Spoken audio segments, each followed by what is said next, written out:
Kuwait నుంచి ఇండియాకి అయితే వెళ్తూ ఉన్నాను. నేను ఎయిర్పోర్ట్ కి అయితే వచ్చేసాను. లగేజ్ కూడా ఎక్కువ ఉంది. ఒక చిన్న విజ్ఞప్తి కూడా చెప్తూ ఉన్నాను. ఎయిర్పోర్ట్ కు వచ్చేట వాళ్ళు 3:30-4 గంటల మధ్యలోనే వచ్చేసేయండి. ఎందుకంటే బోర్డింగ్ దగ్గర చాలా రద్దీగా ఉంది. అలాగే లగేజ్ చెక్ చేసుకోవాలి, చాలా టైం సరిపోదు. కాబట్టి ముందుగానే రాండి. ఇప్పుడు లగేజ్ చెక్ చేస్తూ ఉన్నా. చూడండి మా లగేజ్ ఎంత ఉంది, 26 ఉంది కువైట్ ఎయిర్వేస్ కి.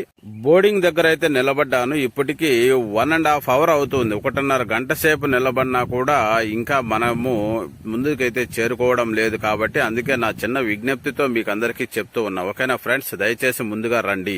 ఇప్పుడే బోర్డింగ్ కూడా అయిపోయింది. ఇంకా కువైటీ దినార్లు అయితే మార్చడానికి ఎక్స్చేంజ్ బ్యాంక్ అయితే వచ్చాను. 253 సవమీ కంపెనీకి వచ్చి 68,000 రూపాయలు అయితే అయ్యింది. ఓకేనా ఫ్రెండ్స్, ఎవరు కూడా అక్కడే ఎక్స్చేంజ్ చేసుకోరండి. ఎయిర్పోర్ట్ లో ఎక్స్చేంజ్ చేసుకుంటే బొక్క పడుద్ది. ఓకేనా ఫ్రెండ్స్, చూసేవాళ్ళు ప్రతి ఒక్కరూ కూడా శుతిమితి చేతులతో లైక్ అండ్ సబ్స్క్రైబ్ కూడా చేస్తారని కోరుకుంటూ జై హింద్.